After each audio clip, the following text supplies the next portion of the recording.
피부는 타고나는 거다, 노력해도 안 좋아진다, 이런 얘기 수도 없이 많이 들어봤고 피부 때문에 정말 좌절도 많이 하고 자존감도 정말 많이 낮아졌었어요. 이 피부에만 상처와 흉터가 생기는 게 아니고 이 마음에도 상처가 되더라고요. 하지만 지금은 여러분들도 아시다시피 피부가 정말 많이 좋아졌고 피가 되고 살이 되는 근본적인 해결법을 알려드릴 테니, 그리고 마지막 멘탈 케어까지 얘기해드리고 영상 마무리할게요.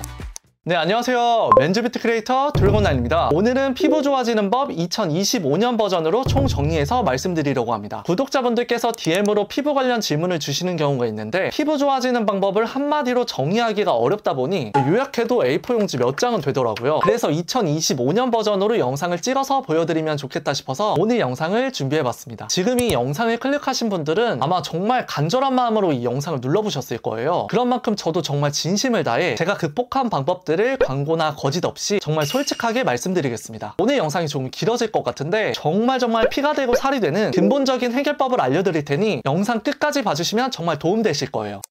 우선 제가 피부 때문에 얼마나 힘들었는지부터 말씀드릴게요. 피부는 타고나는 거다, 노력해도 안 좋아진다, 이런 얘기 수도 없이 많이 들어봤고 피부 때문에 정말 좌절도 많이 하고 자존감도 정말 많이 낮아졌었어요. 이 피부에만 상처와 흉터가 생기는 게 아니고 이 마음에도 상처가 되더라고요. 대인기피증에 걸릴 정도로 정말 힘들었던 때도 있었고 제가 좋아하던 사람이 저를 안 좋아하면 이게 다 피부 때문이야 라고 생각했던 적도 있었어요. 지금 돌이켜보면 까였던 이유가 피부 때문은 아니었던 것 같아요. 하지만 지금은 여러분들도 아시다시피 피부가 정말 많이 좋아졌고 지금은 어디 가면 피부 좋다, 동안이다 이런 소리까지 들을 수 있게 되었거든요. 이런 날이 올 거라고 생각은 못 했었는데 관리하면 정말 좋아질 수 있다는 얘기 꼭 드리고 싶었습니다. 그리고 20대 후반만 돼도 공감하실 텐데 정말 꿀피부였던 친구들도 관리 안 하면 피부가 망가지는 경우가 많더라고요. 여드름은 안 나도 주름, 기미, 피부 처짐 등 관리의 유무에 따라서 정말 많이 달라집니다. 그래서 드리고 싶은 말은 애기처럼 타고난 꿀피부가 되기 어려울 수도 있지만 관리를 잘해주면 나이 들수록 또래에 비해 피부가 좋다는 소리를 들을 수 있을 정도로 많이 좋아질 수 있다는 말씀 꼭 드리고 싶습니다.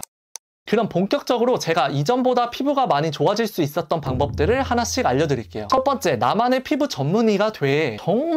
정말 핵심적인 이야기인데요. 중요한 이야기니까 한번 끝까지 들어보세요. 피부과 가신 분들은 아시겠지만 피부과에서는 증상을 해결해주는 약이나 치료를 해줄 뿐이지 왜 내가 여드름이 나는지에 대한 정확한 원인은 알려주지 않습니다. 알려줄 수도 없어요, 사실. 왜냐하면 24시간 동안 뭘 먹고 어떤 생활 습관을 가지고 있는지 등등 이 모든 것들은 나 자신밖에 알 수가 없어요. 건강에 비유하면 이해하기 쉬운데 암이 걸리지 않게 내가 건강한 음식, 건강한 생활 습관을 가지는 게 중요하지 약만 먹는다고 좋아지는 게 아니잖아요. 예를 들어 어떤 사람은 잠을 많이 못 자서 여드름이 심해졌다고 해볼게요. 그럼 잠을 평소에 많이 자는 게 해결책인데 그냥 피지 조절제를 먹는다고 아니면 시술을 받는다고 완전히 해결되지는 않잖아요. 물론 약을 먹으면 도움이 되겠지만 약을 끊으면 여드름이 또 심해질 거예요. 그래서 왜 이렇게 여드름이 나는지를 스스로 파악해야 합니다. 추천 방법은 일기 쓰듯이 오늘 내가 뭘 먹었는지 그리고 뭘 발랐는지, 잠은 또 몇 시에 자서 얼만큼 잤는지를 써보는 거예요. 이렇게 리스트를 작성하면 한눈에 파악하기 쉽더라고요. 그래서 여드름이 심해졌을 때 그 리스트를 보면서 한번 원인을 찾아보세요. 두 번째, 피부에 좋은 걸 하는 것보다 안 좋은 걸 하지 않는 게 더 중요하다. 피부 때문에 고민이신 분들은 피부에 좋은 거에 초점을 두는 경우가 많아요. 저도 처음에 그랬거든요. 물론 피부에 좋은 걸 하는 것도 좋지만 피부에 안 좋은 걸 하지 않는 게 더 중요합니다. 예를 들어 쉽게 설명해 드리자면 술, 담배하고 밤새 잠 안 자고 얼굴 계속 만지고 안 씻고 그러는데 아무리 좋은 화장품 바르고 아무리 피부과를 다녀도 피부가 좋아질 수 없겠죠. 저도 처음에 피부에 좋은 것에 초점을 뒀었는데 제가 피부가 좋아질 수 있었던 이유 중 가장 큰 점은 피부에 좋지 않은 걸 하지 않는 거였어요. 제가 최근에 쇼츠 하나를 봤는데 너무 공감이 되더라고요. 박진영 씨가 아는 형님이 나오셔서 한 말인데 건강이 좋아지려면 좋은 걸 먹는 게 중요한 게 아니고 안 좋은 걸 안 먹는 게 더 중요하다고 하시더라고요. 피부도 마찬가지로 피부에 안 좋은 걸 안 하는 게 더 중요합니다. 세 번째는 두 번째 방법과 같은 선상의 이야기인데 안 맞는 음식 피하기입니다. 여드름 지금 당장 이것부터 끊으세요 영상에서도 말씀드린 내용인데 저 같은 경우는 여드름이 더 심해지는 원인 중 하나가 우유, 단백질 보충제와 같은 유제품 때문이었어요. 그 전에는 음식 때문에 여드름이 심해진다는 생각을 못 했었는데 이것저것 찾아보다가 우유와 단백질 보충제가 여드름을 더 심하게 할 수 있다는 그런 연구 결과를 제가 봤었거든요. 그런데 제가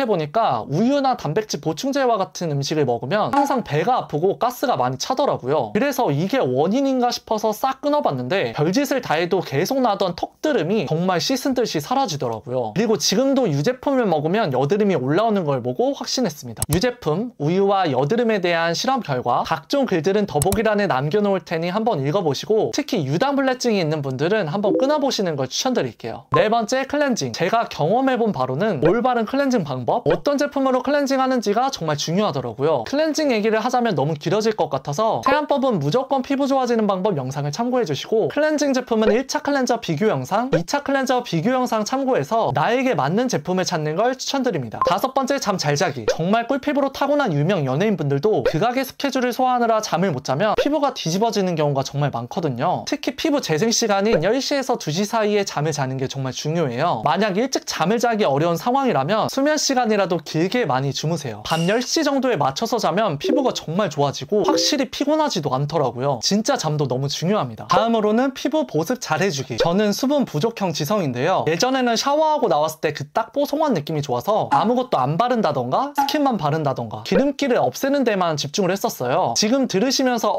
이거 내 얘긴데 하시는 분들도 계실 거예요. 그런데 이러면 절대 안 됩니다. 보습이 정말 중요해요. 저도 보습을 많이 해주면서 피부가 정말 많이 좋아졌거든요. 그리고 대부분의 피부 질환은 건조함에서 오기 때문에 보습이 정말 중요합니다. 그리고 유수분 밸런스라고 많이 들어보셨을 텐데 유분과 수분의 밸런스가 잘 맞춰져야 피부가 건강한 상태로 유지될 수 있고 수분이 부족하면 오히려 유분이 더 많이 나오거든요. 그래서 보습을 잘해주는 게 정말 중요합니다. 보습을 높여주는 방법이 여러 가지가 있는데 그중 가장 대표적인 게 화장품이에요. 그리고 화장품에서 가장 중요한 건 크림 로션입니다. 왜냐하면 이 중에서 가장 보습력이 높기 때문이에요. 저도 잘 맞는 크림 로션을 찾고 보니 한두 개만 발라도 5-6개 발랐을 때보다 오히려 피부가 더 좋아지더라고요. 화장품 얘기가 나왔으니 7번째 화장품에 대해 말씀드릴게요. 나한테 잘 맞는 화장품만 찾아도 피부 정말 좋아질 수 있어요. 잘 맞는 화장품을 찾기 위해서는 두 가지가 중요합니다. 첫 번째, 내 피부 타입에 대해서 정확히 아는 것. 두 번째, 나한테 맞지 않는 성분을 아는 것. 첫 번째, 내 피부 타입에 대해서 잘 아는 게 중요해요. 정말 간단하게 지성, 수부지, 복합성, 원성으로 구분할 수 있는데 특히 유분이 피부에서 올라오기 때문에 다 지성이라고 생각하시는 분들이 있어요. 그런데 지성도 기름이 정말 많이 나오는 극지성, 유분도 나오는데 수분은 부족한 수부지, T존같이 특정 부위만 지성이고 다른 부위는 건조한 복합성, 이런 식으로 다 다르기 때문에 이에 맞게 화장품도 사용하셔야 합니다. 그래서 내 피부 타입에 대해서 정확하게 알고 보습에 더 신경을 써야 하는지 각질 관리에 더 신경을 써야 하는지 이런 식으로 판단하시면 좋아요. 다음으로는 나에게 맞지 않는 성분을 아는 것인데요. 성분에 대해 좀 공부하셔야 합니다. 많으면 화장품 하나에 40-50개의 성분이 들어가 있는데 모든 성분을 다 공부할 수는 없잖아요. 그래서 추천드리는 방법은 화이라는 어플을 사용하는 건데요. 이미 많은 분들이 알고 계실 텐데 화이라는 어플에 들어가서 화장품을 검색하면 어떤 성분이 들어가 있고 이게 어떤 효능이 있는지, 유해 성분은 없는지, 그리고 이게 지성, 건성, 민감성 피부에 좋은 성분은 뭐고 안 좋은 성분은 뭐인지를 쉽게 알 수 있어요. 그래서 어플을 이용해서 나와 잘 맞는 화장품을 찾는 것도 추천드립니다. 8번째, 피부과. 이런 분들에게는 피부과를 추천드리는데 첫 번째, 화농성 여드름이 너무 많이 나고 여드름 흉터가 심해지는 상황일 때는 피부과 가서 약 먹고 치료하는 걸 추천드립니다. 정말 가장 어려운 게 여드름 흉터 치료예요. 그래서 내가 지금 여드름이 너무 심하게 올라오고 여드름 흉터도 심해지는 상황이라면 우선 빨리 피부과를 가시는 걸 추천드립니다. 하지만 수년 동안 장기적인 약 복용은 비추천드리고 서서히 약을 줄이시거나 끊는 방법을 추천드립니다. 두 번째로는 홈케어만으로는 한계가 있을 때, 예를 들어 안 짜지는 폐쇄성 여드름이나 내가 혼자 압출하기 힘든 부위일 때는 피부과 가시는 걸 추천드립니다. 이런 경우에는 잘못 짜다가 염증이 더 커질 수 있고 안 짜지는 여드름의 경우에는 염증 주사를 맞는 게 더 좋기 때문에 이런 경우에는 저도 피부과 가서 염증 주사 맞고 압출하고 있어요. 그리고 세 번째, 관리 차원에서 가벼운 시술 받을 때, 사실 금전적인 여유가 있으면 피부과 부담 없이 가도 되는데 비용이 만만치 않잖아요. 그런데 금전적으로 부담이 없는 시술들도 있습니다. 제가 이전에 아쿠아필 영상을 올렸었는데 간간히 제가 아쿠아필은 추천드렸어요. 집에서 관리해도 되는데 확실히 병원이 더 효과가 좋긴 하더라고요. 그리고 아쿠아필은 여러 병원에서 이벤트를 많이 하거든요. 제가 갔던 병원도 한 9,900원 정도였는데 한 번 정도는 꼭 받아보시는 걸 추천드릴게요. 이외에도 얼굴 최대한 손대지 않기, 정확한 방법으로 압출하기, 베개 커버 자주 갈아주기, 손톱 정리 잘해주기, 스트레스 관리하기 등등 여러 가지 방법이 있는데 앞에 8가지가 가장 효과본 방법들을 말씀드린 거기 때문에 잘 적용하셔서 피부 많이 좋아지셨으면 좋겠고 이외에도 피부에 도움되는 영상들은 제가 꾸준히 업로드 하도록 하겠습니다.